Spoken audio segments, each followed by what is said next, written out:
Konten-konten dari Sajian Islam bakal bikin Tritung tidur tak nyenyak.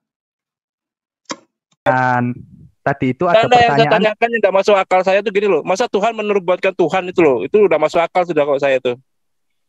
Ya ini berarti beda topik lagi Pak. Beda topik lagi. Saya kan menjawab yang tadi. Berarti gini Pak, sih, Mas? Ada kemungkinan Tuhan Yesus menubuatkan Tuhan yang akan datang lagi gitu loh. Nah ya Tuhan menubuatkan Tuhan nggak ada habisnya nanti gitu loh. Iya, ada ini kan buatkan Tuhan tidak Bro ada, admin ini sendiri, kalau bisa satu yang hadapi dulu lah. Biar fokus gitu. Umat gitu loh Bang Andi. Ya. Setelah fokus satu-satu. Ya fokus gitu. Ya, biarkan aja Bang Wan apapun dia. Ya, satu orang aja yang hadapi dulu biar nggak merasa seperti apa gitu, supaya concern. Lanjut. Aku ya, boleh? Ya. Silakan. Ya, Mas admin. Ya. Jenengan tadi kan teman saya nanyanya tujuannya apa sih dengan disalibnya Yesus itu? Iya. Saya menjawab ya. Ya. Nah, ini pertanyaannya adalah apa sih tujuannya Yesus sampai dengan disalib begitu ya, Pak? Ya. Ya, jawabannya yang pertama itu adalah penggenapan dari nas-nas. Saya kembali lagi ke situ, Pak. Walaupun mungkin jawaban saya tidak memuaskan, tapi memang iman Kristen seperti itu. Jadi itu adalah peristiwa yang harus terjadi. Menurut kesaksian para murid, salah satu nasnya itu di Yohanes 19, mereka akan memandang kepada Dia yang telah mereka tikam. Nah, sebelumnya Nabi Zakaria itu sudah pernah menulis bahwa Mesias itu mereka akan memandang kepada Dia yang telah mereka tikam, dan mereka akan meratapi Dia seperti orang meratapi anak tunggal. Ya, tujuannya aja Mas, itu kan nubuatannya, tujuannya Mas. Ya, nah itu tujuan pertama untuk menggenapi nubuatan. Ya, yang di Alkitab itu menjelaskan seperti itu. Kemudian dari sisi iman dan bapak-bapak gereja itu memberi penjelasan yang tidak ada di Alkitab. Contoh, jadi apa yang tujuan Yesus ke sini adalah memberikan teladan bagaimana sih seharusnya manusia yang dicintai oleh Allah atau Bapa, cara hidup manusia yang bagaimana yang dicintai Bapa, begitu loh, untuk menjawab pertanyaan itu. Itulah kedatangan Yesus ke sini. Salah satunya dengan Yesus memberikan pengajaran-pengajaran. Ya Mas, jadi kan gini maksud saya begini Mas, tujuannya disalib untuk memenuhi nubuatan. Nah, akan jadi pertanyaan lagi, nubuatannya itu bertujuan apa sih? Dengan adanya nubuatannya itu bertujuan apa? Kan gitu Mas. Mohon maaf Mas Bro, boleh saya tambahkan? Iya, silakan. Itu terkait dengan kematian Tuhan Yesus, yaitu salah satunya adalah untuk memutuskan kutuk dosa. Gimana? Suaranya bertumpuk Pak, mungkin apa ada ini ya? Suaranya bertumpuk, nggak kedengeran jelas. Ini terlalu kecil ya? Iya. Ya silakan. Coba ditambahin. Nah, di sini saya perlu silakan ada teman kita yang sudah hand raise ya, dari Pak Darman Adi dari Sang Pemburu Trinitas. Ya silakan dibuka mic-nya masing-masing yang udah hand raise. Ya silakan Pak. Assalamualaikum warahmatullahi wabarakatuh. Waalaikumsalam warahmatullahi wabarakatuh. Iya, saya mau tanya sama Mas Bro, boleh nggak? Ya silakan, langsung aja. Dibuka mic-nya Pak, jangan ditutup lagi. Halo Mas Bro. Halo. Udah. Ya silakan. Mas Bro. Ya. Saya mau kejujuran kamu gitu. Apa tujuan Yesus dibunuh? Kok jangan muter-muter lah. Terangkan ke Muslim apa itu tujuannya. Cuman itu aja. Baik, terima kasih. Sudah dipahami, teman Kristen? Ya, dipahami. Tadi kalau nggak salah ada teman Kristen juga ya yang lain ya? Ada. Tadi Pak siapa ya? Ada Pak, ada. Dari ini Mas SAS bukan salah makasih hati ini ya. Ini dari netizen saya itu. Cukup bagus kok diskusinya. Silakan Mas SAS. Ya barangkali bisa bantu jawab, silakan dijawab Pak. Ya buat Saya ini dari ya tadi yang ada di live comment Julbikar official, kalau kiranya yang ada di live comment di situ nggak bisa menjawab, masuk aja ke Zoom, itu ada ucil-ucil siapa itu. Ayo kita diskusi di sini. Dan juga buat teman-teman yang ada di live comment Julbikar official, tolong jangan dihapus. Disuruh aja masuk ke sini. Kita enak kok di sini diskusinya, selagi bisa terkontrol dan bisa mengendalikan emosi masing-masing. Ya, dilanjut. Temanya apa, Pak? Bukan Pak, itu tadi menjawab pertanyaan. Jadi kan tadi Bapaknya bertanya tujuannya Yesus mati, betul ya Pak? Ya. Koreksi. Tujuannya Yesus mati begitu Pak. Tadi sih saya sudah sedikit banyak memberi informasi, cuman barangkali jenengan bisa menambahi ya silakan. Biar saya nggak sendirian gitu. Oh gitu. Ya silakan. Kalau saya selama saya mengamati debat apapun denom kamu itu sebenarnya penebusan dosa Yesus, upah dosa adalah maut. Dan semua denom Kristen berpacu melodi gitu. Berpacu dalam kematian. Seandainya Anda berbuat jahat, terus tobat, berbuat jahat lagi, kemudian Anda tobat, Anda menikmati, kemudian pasti Anda masuk surga, gitu kan? Nah, seandainya Anda berbuat jahat, kemudian Anda tobat, kemudian jahat lagi, tobat lagi, kemudian jahat, kemudian Anda meninggal, dan akhirnya Anda masuk neraka. Cuma itu aja, simpel. Apapun denomana pasti itu tujuannya kan? Bukan Pak, maksudnya Yesus ini mati ini untuk apa gitu loh? Kenapa kok Yesus harus mati? Kan Ya, tadi saya sudah menjawab, salah satunya menggenapi nas. Di mana kamu bilang padosa dalam maut. Jadi Yesus itu hanya menembus orang dalam padosa dalam maut, seandainya dia berdosa. Kemudian dia meninggal. Dia otomatis masuk kekal di neraka, kan gitu kan? Seandainya dia berbuat dosa dan tobat, kemudian dosa lagi, tobat lagi, dosa lagi, tobat lagi, kemudian dia tobat, akhirnya endingnya kalau tobat dia masuk surga.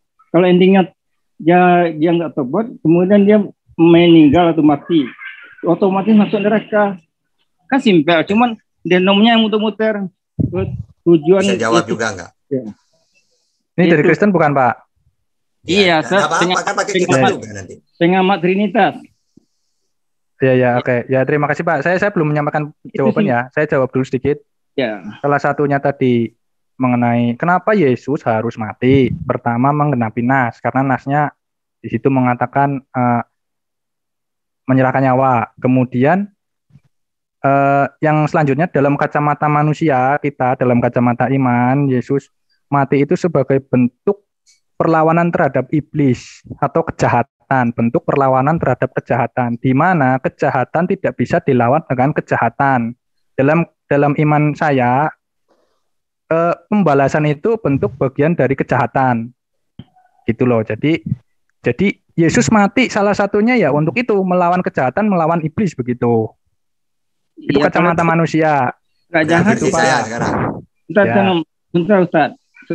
Seandainya dia jahat, kemudian dia bertobat, nggak jahat lagi, bertobat lagi, kemudian dia apa atau lalai, kemudian dia jahat lagi, kan cuma gitu aja. Akhirnya kan kalau seandainya dia jahat, meninggal masuk neraka kekal. Tempat 1 detik sebelum dia meninggal, kemudian dia tobat, dia masuk surga, kan gitu aja Trinitas. Apapun denom kamu kan gitu. Tetapi sayangnya gini, kok gara-gara buah aja Tuhan harus turun ke bumi, dibunuh lagi, itu aja kan nggak masuk. Berarti jenengan bukan Kristen. Tadi saya tanya Kristen, makanya saya minta dibantu jawab. Iya, sebenarnya itu saya mengamati Trinitas, apapun denom kamu muter-muter gitu. Bukan, jenengan itu Kristen apa bukan? Saya itu tanya, makanya saya tadi tanya jenengan kalau Kristen, saya dibantu jawab. Makanya tadi saya bingung kenapa. Baik.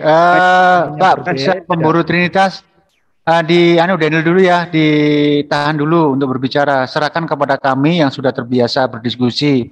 Di sini ada Mas Tata, ada juga Mas Zion, ada juga Bro Admin, ada Salam Akal Sehat, ada Mas Andi. Percayakan kepada kami yang sudah terbiasa untuk berdiskusi. Jadi buat teman-teman yang baru masuk, yang tidak biasa berdiskusi di sini dan belum tahu alur pembicaraannya, boleh saya beri kesempatan 1-2 kali, habis itu tolong diam dulu, biar kami yang menghandle gitu ya, biar nggak kemana-mana diskusinya. Oke, dilanjut admin dengan yang lainnya. Titip pesan Pak Sul, Pak. Ya. Kalau bisa link Zoom-nya itu dicantumkan itu biar ada sudah saya cantumkan di live comment di Yulfikar Official. Di situ ada saudara kamu juga yang katakanlah penasaran, saya suruh naik ke sini. Dia mengatakan bahwa nabi kami itu pecah bulan. Saya suruh naik ke sini. Kita akan buktikan juga bahwa di Biblia juga banyak ayat-ayat penyabulan. Jadi kita imbang di sini. Ayo naik. Silakan yang Kristen kalau mau naik silakan, itu udah ada juga, ya begitu Pak. Saya sampaikan di JCC bukan hanya kami yang bertanya. Silakan kalian mau nanya tentang ajaran kami, JCC siap menjelaskan gitu.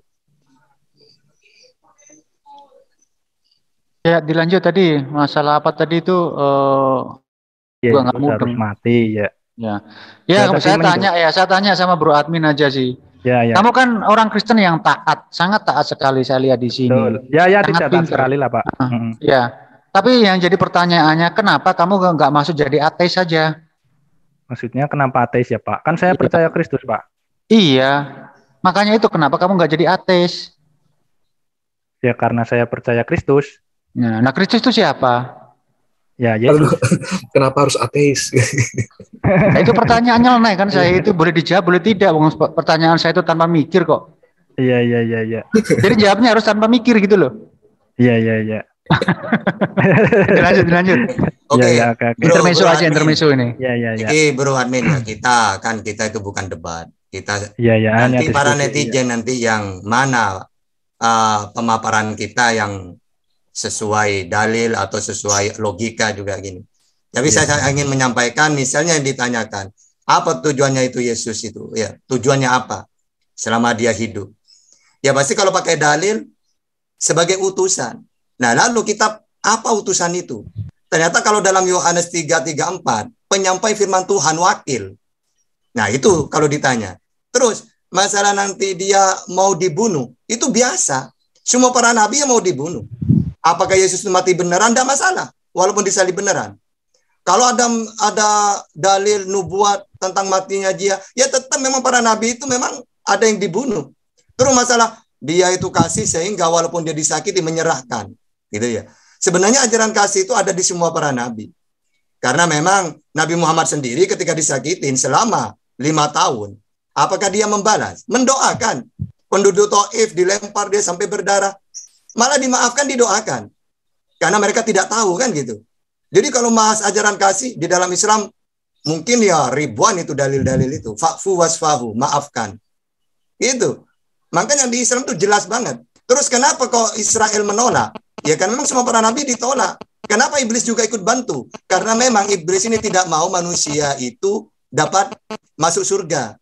Karena tujuannya para nabi itu menyelamatkan. Nah iblis gak mau itu.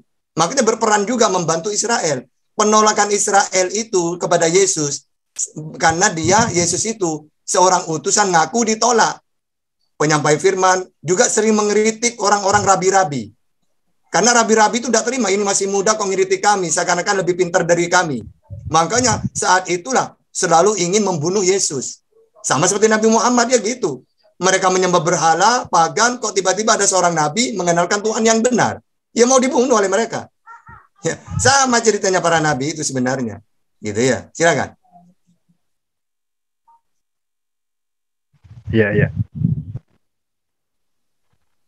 Jadi itulah Bro Admin, kami tidak menyalahkan Alkitab Anda, tapi keyakinan kita berlogika karena begitu kita runut cerita dari nabi-nabi sebelumnya, kok pada saat Yesus ini berubah pikirannya. Jadi melenceng dari alur ceritanya. Kalau kami kan sama, yang namanya utusan, sang pengutus akan melindungi si utusan ini. Karena utusan ini penting bagi dia.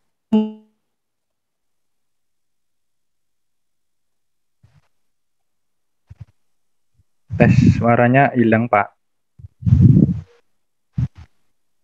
Mungkin koneksinya itu. Yang lainnya dilanjutkan.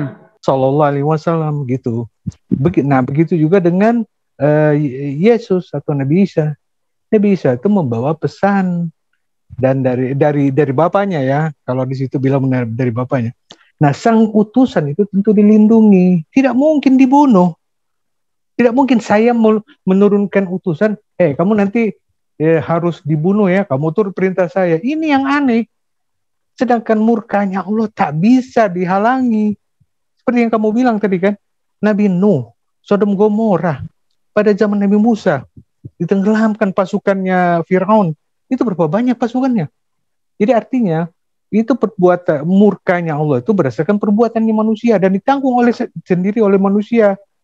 Kenapa harus dibunuh sang utusan tadi? Jadi saya tidak menyalahkan Alkitab. Itu kepercayaan Anda. Silakan berjalan.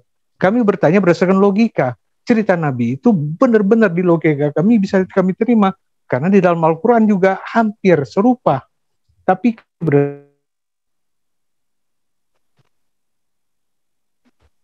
Mas Pe, koneksinya nggak stabil ini. Koneksinya iya. Ntar saya tunggu dulu. Mas Pe, koneksinya nggak stabil, jadi ditahan dulu ya Mas Pe ya. Pak Jul, saya sedikit Pak Jul, izin. Ya silakan. Ya tadi seperti katakan Pak Fe dan Ustaz Tahta dan teman-teman Muslim yang lain bahwa memang setiap nabi itu resikonya dibunuh. Ya, dan itu bukan cuma Yesus ya. Kalau kita lihat Zakaria aja kan dipenggal kepalanya. Kemudian Musa itu sebenarnya mau dibunuh sama Firaun, cuman lolos dia. Kemudian Abraham, dia mau dibunuh sama Nimrod, dimasukkan dalam tungku api, tapi hidup. Ya itu tergantung dari mana dia selamat atau tidak. Karena Allah sendiri menyebutkan dalam Al-Quran, Fafarikon kadzabtum wa farikon taqtulun. Jadi orang-orang yang kafir terhadap Nabi itu perilakunya dua. Fafarikon kadzabtum, sebagian Nabi cukup didustakan saja sama mereka, wa farikon taqtulun, dan sebagiannya kamu bunuh. Jadi termasuk Nabi Muhammad itu juga mau dibunuh itu sebenarnya. Bahkan ada Nabi yang telah dibunuh, Zakaria dan Yahya. Yohanes Pembaptis, kebalik. Yahya atau Yohanes itu dipenggal. Kalau Zakaria itu digergaji perutnya. Ya kan? Jadi memang itu risiko Nabi gitu. Jangankan Nabi, para dai yang bukan Nabi saja itu ada sebagian dibunuh. Gitu. Jadi itu bukan berarti karena dia dibunuh dia adalah Tuhan. Tidak. Kalau mau dihitung seperti banyak para nabi mau dibunuh selain Nabi Isa. Begini Bang. Gitu. Bang, Rasul dengan Nabi kita bedakan dalam Al-Quran ya. Ada nggak Rasul? Iya Pak Fe, lanjutkan Pak Fe. Enggak, begini. Ya kalau saya bilang di penjelasan dari Bang Indra tadi benar. Tapi di sini Rasul itu adalah penyampai wahyu. Dia menerima wahyu dari Allah dan harus disampaikan kepada umatnya. Nah, itu harus saya luruskan Pak Fe. Itu harus saya luruskan. Kadang kaum muslimin juga salah memahami. Jadi gini, Rasul pasti Nabi belum tentu Rasul.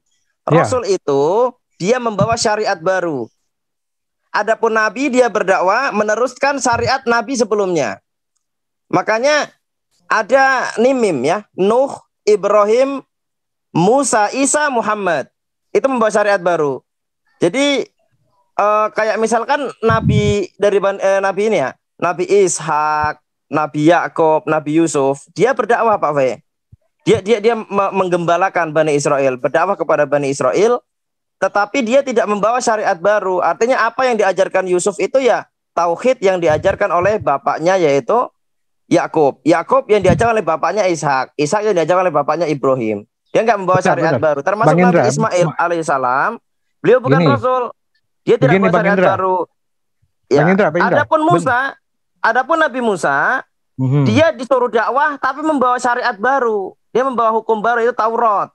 Dengan hukum-hukumnya yang baru. Benar, Bang Indra, benar. Begini maksud saya, yang dibunuh ini kan Rasul, bukan Nabi. Isa kan Rasul. Ada sebagian Nabi mau dibunuh, ada. Yakub mau dibunuh sama Esau. Iya, kita cukupkan di situ ya. Kalau sama Muslim menguatkan ini.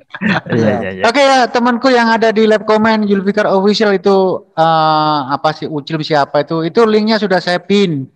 Ada sobat kamu sesama kekristenan ada di sini juga. Silakan bergabung di sini di JCC. Kan ya JCC. Silakan itu Ucil Melawak namanya itu. Tadi dia nanyakan kenapa sih Nabi kita itu kok apa itu cabul gitu dan sebagainya. Kita nggak usah marah teman-teman ya. Dikatakan Nabi kita cabul atau apa. Tapi kita jelaskan dulu. Kita jelaskan sehingga pengertiannya yang nggak ngerti itu bisa jelas gitu ya. Kita jawab pakai dalil. Silakan Ucil Melawak itu silakan. Link sudah saya taruh di pin. Saya pin di atas sendiri. Ya, kalau Anda paham silakan naik ke atas. Oke, dilanjut Mas Indra, Mas. Ya, saya dulu. Tadi saya nganggur nih. Gini ya, yang di Julfikar official naik kemari, saya ada kalau berbicara dengan saya to the point gitu ya. Naik aja kemari.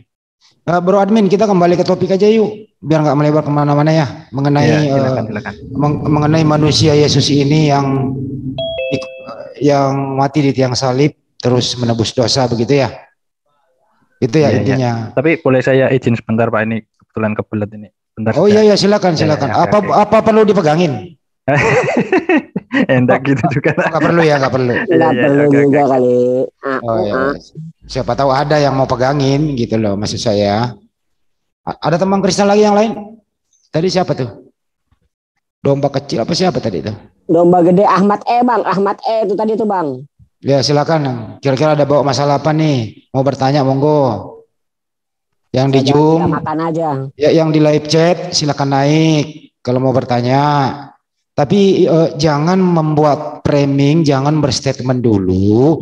Kalau Anda belum pernah membaca dengan baik di Al-Quran dan hadis, jangan mendengarkan yang lu dengarkan itu belum tentu benar. Jangan sampai orang masuk penjara lu ikut-ikutan kayak KC, nggak bagus ya. Cukuplah KC sama Saifuddin Ibrahim yang merasakan susahnya dalam penjara, susahnya menjadi buronan. Jangan ikut-ikutan kayak gitu. Kalau nggak ngerti Al-Quran lebih tanya sepuasnya. Berbeda kalau kami Muslim ya, kita membaca dulu Bible Anda. Ada landasannya untuk dibahas dan bertanya. Ya, jadi jangan berhentilah menjadi orang yang tidak pintar alias agak sedikit blow on gitu loh. Karena blow on itu gitu ya membebani hidup Anda. Nggak ada orang blow on itu happy, nggak ada. Di mana-mana orang blow on itu sulit hidupnya. Silakan Ustaz. Nah, gini Bang Handi. Jadi orang-orang kayak di LC-nya Pak D itu ya. Memang mereka udah bisa debat ya gitu. Padahal kami itu enak. Yang bisa debat naik, ayo debat. Yang nggak bisa sama sekali bertanya, kan enak kan? Betul. Tapi mereka maunya kesurupan ya. Saya malas juga nanggepin orang kayak gitu. Nah inilah gitu Pak. Inilah orang korban-korban daripada ya pembicara-pembicara sok tahu tentang Al-Quran gitu ya. Mereka ini dia pegang kata-kata ini, tapi dia mestinya cross check dulu. Ini orang kayak gini sama dengan Lukas gitu ya. Lukas asal nulis, dia sebagai wartawan nggak jelas siapa dia wawancara.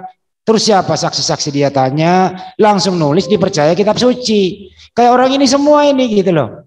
Nggak ngerti apa-apa, mengklaim duluan, mengeluarkan kata cabul. Ya begini ya, setiap kamu mengeluarkan kata-kata kotor itu ada di dalam Bible-mu.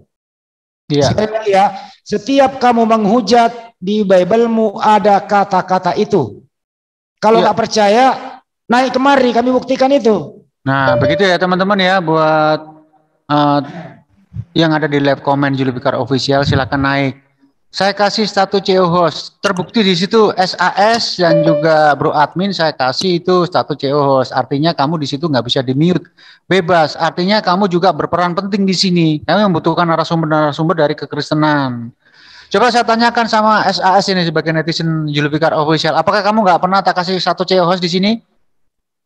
Oh belum, terima kasih, baru hari ini. Nah itu kan, nah waktu kamu ada di live comment Julfikar Official, apakah kamu tak kasih kunci biru waktu itu kamu tolak? Oh iya pernah. Nah itu jadi mas saya cukup adil kok di sini. Jadi buat teman-teman yang lain. sorry, karena anggota LC-nya cemburu makanya cabut aja. Iya, saya itu paham masalah. Jadi buat teman-teman yang ada di live comment, yuk hindarkanlah saling menghujat, ya hindarkan. Kalau mau bertanya silakan datang ke sini. Tanya kenapa? Mungkin kamu dapat informasi dari channel-channel sebelah ya, channel kekristenan yang di situ membahas kitab kami yang di Al-Quran dengan narasi yang berbeda. Kami di JCC tidak pernah membuka kitab kamu secara umum. Artinya kami tidak mau monolog. Kalau monolog itu berbahaya. Kecuali ada saudara kita yang berbeda keimanan, orang Kristen datang ke sini, baru kita berdiskusi. Ya. Perlu diingat ya, buat teman-teman yang mungkin salah paham dengan Islam, waktunya kami luruskan di sini agar kalian paham. Sehingga kesalahpahaman di antara kita itu bisa clear di sini. Ya buat teman-teman ya, nada-nada menghujat, oke lah, silakan kalian menghujat. Tapi kami di sini akan saya jelaskan. Apa tuduhan kamu itu benar? Apakah informasi yang kamu dapat itu dari sumber yang tidak valid? Saya katakan tidak valid itu adalah sumber dari kekristenan. Orang Kristen membahas kitab kami dengan narasi yang berbeda. Di sana tidak ada narasumber dari Islam. Artinya dia itu membicarakan kitab orang berbeda dengan pokok-pokok ajaran kami. Nah itu menyesatkan kalian, bukan menyesatkan kami. Melanggar hukum, Pak Jul. Nah nanti dulu masalah melanggar hukum. Itu menyesatkan kalian sehingga kalian yang mendengarkan di channel sebelah itu timbul kebencian kalian terhadap kami, terhadap Islam. Padahal kita harus fair di sini, Indonesia mayoritas Muslim. Kalau dalam narasi itu kamu benarkan semua, apa jadinya di akar rumput ini? Tetangga kamu, saya yakin banyak yang Muslim. Saudara kamu masih ada yang Muslim. Tempat kerja kamu banyak yang Muslim. Kalau kamu bersandar dengan informasi yang dari luar yang tidak tahu juntrungnya, itu akan menimbulkan konflik. Dan kamu hidup tidak nyaman. Kamu biasanya cuma kowar-kowar di live comment, menghujat dan menghujat. Tapi kalau kamu hujatkan itu di muka habis kamu itu. Makanya itu, yuk datang ke JJC, kami akan jelaskan bahwa tuduhan kamu itu tidak benar. Karena sumber yang kamu dapat itu sumber yang tidak valid. Karena apa saya katakan tidak valid? Mereka membahas kitab orang lain dengan narasi berbeda. Kami di JJC tidak pernah, dan saya larang untuk membuka kitab orang lain, apalagi kita bikin konten. Tidak pernah kami di sini. Kami akan membuka kitab kalian kalau ada lawan diskusinya dengan Mas SAS, dengan Bro Admin. Kita adu argumentasi di sini. Kenapa? Kami membuka, kalian juga berhak menjawab. Kalian bertanya, kami juga berhak menjawab. Nah, di sini akan timbul toleransi, timbul pengertian. Ya, buat teman-teman yang ada di live comment, silakan naik. Link JCC sudah saya pin di atas. Yuk, monggo naik. Yang lain. Terima kasih. Jadi silakan naik. Sekali lagi saya ulang ya Pak Jul, izin. Siapapun yang menghujat tentang ajaran Islam, ya itu artinya hujatan Anda itu ada di Bible. Saya akan buktikan. Silakan naik menghujat di sini. Apapun hujatan Anda, saya akan buka Bible Anda. Saya kasih contoh. Anda mengatakan cabul. Di dalam Bible, kata sundal, bagaimana istri Daud, bagaimana membawa istri dibawa ke tempat umum. Jadi silakan naik. Mau Anda kekerasan, bagaimana ayat-ayat di Bible Anda seperti itu. Jadi kalau Anda menghujat Islam itu artinya Anda menghujat Bible Anda sendiri. Karena Anda buta akan Bible. Siapapun Kristen di luar sana menghujat tentang ajaran Islam, artinya dia nggak pernah membaca Bible-nya. Karena di Bible-nya hujatannya ada. Naik kemari kita buktikan satu-satu. Baik ayat, data, tanpa diapa-apakan, tidak ditambah, tidak dikurangi. Silakan naik. Ya, silakan yang di Julfikar Official, lu punya ilmu, kalau enggak lu panggil orang tua lu atau lu panggil pendeta lu, naik kemari. Lu ingat ya, PGI, Persekutuan Gereja Indonesia itu mengeluarkan statement bahwa apapun yang Anda lakukan itu di luar ajaran gereja, di luar ajaran kekristenan. Yesus tidak pernah mengajarkan Anda untuk menghujat. Kalau Anda merasa pengikut Yesus, artinya Anda menghindari atau Anda membangkang dari ajaran Yesus. Yesus itu ajaran kasih. Kasihilah musuhmu. Kalau Anda anggap kami musuh, kenapa ajaran kasih itu Anda tinggalkan? Kenapa hujatan yang dikedepankan? Ingat itu teman-teman di semua menara siar atau dimanapun Anda berada. Berhentilah menghujat. Lebih baik kita diskusi baik-baik. Itu dari saya Pak Jul. Ya, terima kasih Mas Andi. Ya itulah sebagai sedikit edukasi ya buat teman-teman semuanya itu tidak Muslim, tidak Kristen. Yuk kita berdiskusi dengan baik, baik yang ada di Zoom maupun ada di live comment di semua menara siar ya. Bukan hanya di Julfikar Official, di menara siar. Yuk kita buka wacana yang baru. Ayolah kita berdiskusi. Yuk kita berdiskusi. Keluarkan kemampuan kalian buat yang beragama Kristen. Ya sampaikan kebenaran di Injil ini. Buat yang Muslim sampaikan kebenaran di Al-Quran. Agar apa? Kami paham. Oh, ajaran Kristen kenapa menyembah manusia? Yang kami pikirkan kan kalian menyembah manusia. Jelaskan kami di sini dengan dalil dan ayat. Demikian juga tuduhan kalian ke kami. Nabi kalian itu begini, kalian penyembah batu dan lain sebagainya. Sering kita dengarkan Azukruf dan lain sebagainya. Kami akan menjawab di sini. Percaya itu benar atau tidak itu bukan ranah kami. Di sini tidak ada kalah maupun menang. Yang memenangkan itu hati kita sendiri, keimanan kita sendiri, dan netizen di luar sana. Semoga saja keilmuan teman-teman yang Kristen maupun yang Islam, buat yang Kristen, setelah mendengarkan Anda berdiskusi di sini, semoga saja saudara kamu yang Kristen imannya lebih kuat lagi. Demikian juga yang Kristen, maksud saya yang Muslim. Setelah mendengarkan ustadz-ustadz kami berdiskusi, semoga saja saudara saya yang Muslim lebih kuat lagi keimanannya. Itu tujuan kami. Tidak ada kalah maupun menang. Karena perdebatan itu tidak ada yang mengakui kalah. Saya yakin tidak ada yang mengakui kalah. Pasti merasa semua menang. Jadi yang siapa juri yang paling adil itu? Yaitu diri kita sendiri. Tanyakan kepada hati kecil kalian sendiri. Benarkah ajaran saya ini? Benarkah ajaran saya ini? Benarkah Al-Quran? Benarkah Alkitab? Itu kita kembalikan ke diri kita sendiri. Itu yang memenangkan. Di samping netizen di luar sana. Jadi, ya, sudah cukup ya? Ya betul. Siapa yang berhak menerjemahkan atau menafsirkan Al-Quran dan hadis adalah umat Islam, bukan kafir. Kalau ada kafir mengklaim bahwa ajaran Al-Quran seperti ini, apa Anda percaya? Anda nggak punya kewenangan untuk itu. Kami juga tidak berhak untuk memvonis Bible Anda. Anda lah yang punya kewenangan itu. Mari kita diskusikan di sini. Oke? Oke. Oke, saya tanya sama Lentera kecil. Boleh saya bertanya? Boleh, Bang. Siapa yang jawab ini? Saya, Bang. Lentera kecil, ada satu pertanyaan yang cukup menggelitik di hati saya itu. Ya. Jangan ketawa lah, Bang, menggelitik ya. Ya, di cerita kamu ya, untuk ayatnya mungkin teman-teman yang lain bisa menerjemahkan ataupun mengeluarkan lagi. Di dalam dunia kekristenan, itu kenapa di sana ada perang naga? Aneh kan? Bagi saya yang Muslim melihat itu aneh. Kok di surga ada perang naga? Itu apa artinya? Silakan dijawab. Nanti teman-teman yang lain bisa menimpali. Arahnya kita ke surga dan neraka aja lah. Silakan teman-teman yang lain dikerucutkan tema ini, surga Kristen atau surga itu di Wahyu 12 nomor 7, Bro. Saya kasih petunjuk ya. Wahyu 12:7, maka timbullah peperangan di surga. Mikael dan malaikat-malaikatnya berperang melawan naga itu, dan naga itu dibantu oleh malaikat-malaikatnya. Jadi yang berperang di surga adalah para malaikat dan melawan naga itu. Malaikat dan naga berperang di surga. Wahyu 12 nomor 7. Silahkan pakai Bible. Betul. Ya, silakan mungkin ada penjelasan apa sih artinya di situ, bisa dijelaskan?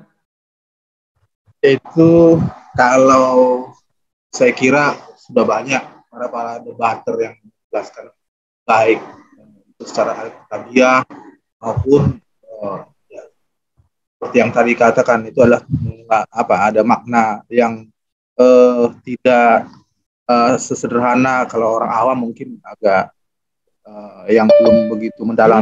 Sebentar, Dede Sutarlan, kamu nggak pakai baju, buka kamera kamu ini gimana sih, Bro? Ya, lanjut Pak. Nah, itu kan sudah sudah dikaji. Jadi memang kembali kepada konteks yang pernah saya sampaikan. Kalau kita mengkaji daripada sebuah kepercayaan itu pasti kalau melihat dari sisi kepercayaan pasti seperti yang tadi bilang akan terjadi debatable karena masing-masing punya tafsir yang berbeda. Nah, terkadang yang membuat saya heran melihat ini ya, kenapa mesti terjadi kalau saya menurut ada sedikit suaranya nggak stabil, Bro, gedein dikit apa ya? Halo? Iya, lanjut. Bisa didengar, Bang? Iya. Nah, saya melihat dari kacamata begini, karena saya lihat kesimpulan dari masing-masing seperti yang disampaikan tadi. Ini kan ada namanya ranah keyakinan. Kalau bahasa ranah keyakinan, itu pasti masing-masing punya dalil dan tafsir. Tapi begini, bro, biar nggak melebar, kata Pak Jul, Wahyu 12:7. Saya bacain lagi ya. Ini data loh. Kami nggak menafsir, kami nggak nambah, kami nggak kurangi. Maka timbullah peperangan di surga. Mikael dan malaikat-malaikatnya berperang melawan naga itu, dan naga itu dibantu oleh malaikat-malaikatnya. Kenapa di surga ada perang? Itu maksudnya. Nah, saya jujur karena itu kan harus orang yang betul-betul paham tentang Alkitab yang bisa menjelaskan itu. Oke, artinya Anda nggak punya kewenangan menjelaskan. Ini bagus kalau begini daripada menjawab salah, betul ya, Bro? Ya, mantap. Karena semua kan kalau letter lex dia kita baca, baik seperti yang dipahami juga, kalau ada konteks yang letter lex dibaca, nah, itu kan ada tafsirnya, kira-kira gitu, ada tafsirnya. Jadi tidak semua hal yang bisa kita baca letter lex itu diartikan seperti letter lex. Saya yakin kita sama-sama paham lah itu. Dan itu sering menjadi kalau oke, artinya ini Anda nggak bisa menjawab. Kalau pindah ke Amsal kira-kira gini ya, saya baca ya. Sorry ya, saya baca nih. Bang. Gini Bang, ya. Kalau seperti yang saya katakan terkait dengan debat ayat itu kan ada tafsir. Saya lebih cenderung pada tadi yang pernah saya ajak juga berdebat itu tentang logika iman dan logika. Oke, baik kita berlogika kalau begitu, baik ya. Nah, kalau saya kita masuk logika aja biar nggak melebar, kita berlogika. Baik, menurut Anda, apakah Yesus ini yang kita anggap sebagai adalah utusan dari Sang Pencipta ini, apakah layak disebut Tuhan Pencipta alam semesta? Logika loh. Layak ya. Baik. Yesus sebagai utusan Yohanes 17:3. Tapi Anda katakan layak dikatakan Sang Pencipta alam semesta. Pertanyaan sekarang pakai logika. Pantaskah seorang pengutus, seorang yang diutus menjadi seorang pengutus? Nah, kalau itu logika Bang, logika. Ya, logika. Sekarang kalau mengacu kepada fisiknya, betul. Seperti yang Abang bilang, tak mungkin pengutus utusan itu dia dia berfungsi sebagai di atas yang mengutus, nggak mungkin. Itu logika. Ya udah, benar. Jadi Anda setuju dong? Tetapinya apa? Dalam kalau bicara tentang Kristus sendiri, Tuhan Yesus itu memang dia dalam suara Anda hilang-hilangan loh, Bro. Kadang ada, kadang hilang gitu, kadang kecil, kadang gede. Maksudnya gimana? Tes. Ya, maksudnya gimana? Main logika aja, main logika. Ya, logika. Nah, saya kan pernah saya katakan. Jadi menurut Anda logika saya benar bahwa tidak mungkin pengutus menjadi yang diutus, tidak mungkin yang diutus menjadi pengutus. Ini logika saya masuk akal atau tidak? Nah, ya masuk akal. Masuk akal, pinter. Betul. Terus sekarang begini, Bang. Masalahnya kan selalu yang saya lihat permasalahan di iman di Muslim ini. Kami yang bermasalah, Bro. Anda yang bermasalah loh. Betul. Ya. Sebentar, Bang. Iya. Ya, permasalahannya di Muslim ini selalu mencampur adukan antara logika berpikir dengan logika iman. Katanya mau bermain logika, Bang, tadi kok ke iman? Loh, iman juga punya logika, loh. Harus ada logika iman namanya. Ya, sekarang berbicara iman harus pakai data Bible, Bang. Oh, bukan. Logika iman. Iman itu berdasarkan tertulis di Bible. Kalau Anda iman saja, iman buta namanya, nggak ada landasannya, Bro. Kalau begini, saya kasih logika iman. Ya, gimana logika iman? Logika iman. Tuhan itu maha kuasa. Betul, maha kuasa, betul. Nah, logikanya Tuhan bisa melakukan apa saja. Ya, betul. Bisa jangkauan pikiran manusia. Ya, terus apa saja yang dilakukan Tuhan itu? Nah, bentar dulu. Itu kan logika iman namanya kan, saya memahami. Ya, terus dalam oke. Jadi ya oke, saya ikuti logika Anda ya. Tuhan itu maha kuasa, Tuhan itu bisa apa saja. Ya, kalau Tuhan menjadi manusia itu masuk logika sehat atau tidak? Loh, kok cerita logika sehat? Sekarang kita bicara tentang dia bisa apa enggak? Iya, maksud saya. Maha kuasa. Iya, ini kan Tuhanmu bisa menjadi manusia. Ini masuk logika sehat atau tidak?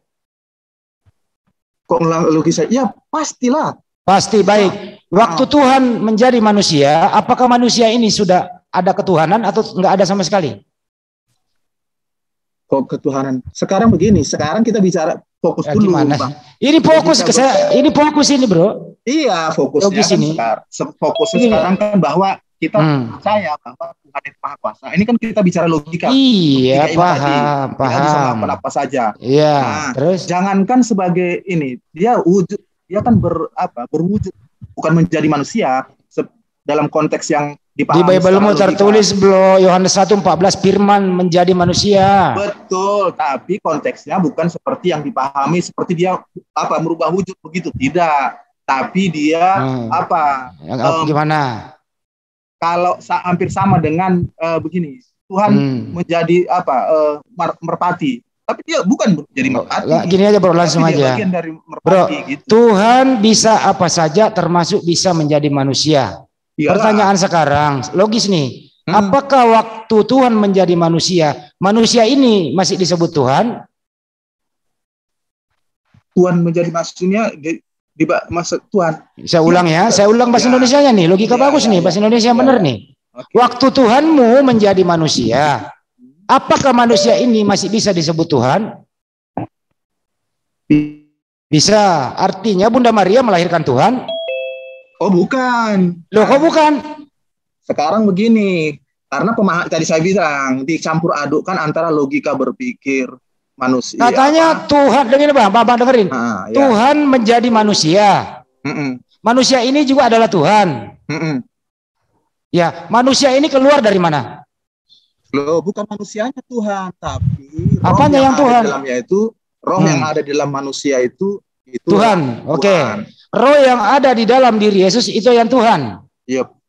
Fisiknya bukan Tuhan. Bukan. Oke. Apakah fisik dan roh di dalam diri Yesus ini pernah berpisah atau selalu menyatu? Selama dia hidup di dunia itu bersatu. Bersatu. Artinya kemanapun Yesus pergi, roh Tuhan ikut. Ya. Iya. Waktu Yesus lagi tidur, roh Tuhan ada dalam diri Yesus. Ya. Ya. Waktu Yesus lagi beraktivitas apapun, roh Tuhan ada dalam diri Yesus, betul?